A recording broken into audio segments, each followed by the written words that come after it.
You got to ask yourself, is it worth it? Is the thing I'm pushing for, is it worth it? This is why if you set targets or impossible games that are based upon what you want other people to get, or you do it because you think that will make other people happy, the chance of success is zero. If you set targets and think someone's gonna step in and magically give you a shot in the arm and it's just gonna happen, you'll just be disappointed.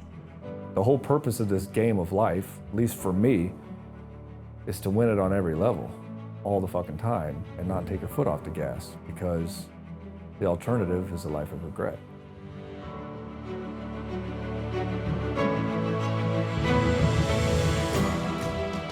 Yesterday, you faced the raw truth of your past year. What you conquered, what dreams you let slip through your fingers. This was no ordinary review. It was a reckoning with reality. Today, we embark on a quest, not just for goals or for targets, but for freedom. Freedom that sits on the other side of impossibility.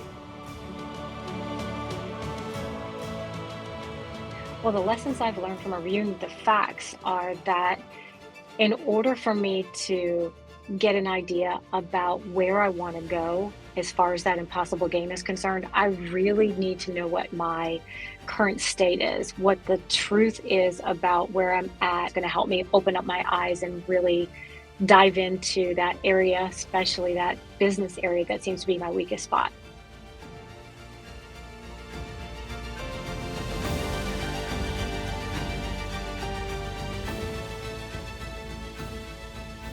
The one thing I can tell you about men who have crushed here for long periods of time is they figured out how to dominate in the boredom pockets.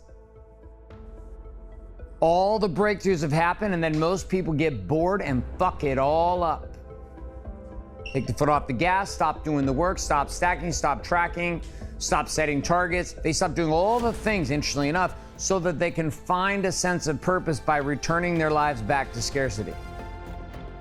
Instead of saying, I'm in abundance, I'm going to double down and accelerate into a deeper level of prosperity. It's the hardest reframe, but once you get your brain to do it, it's crazy.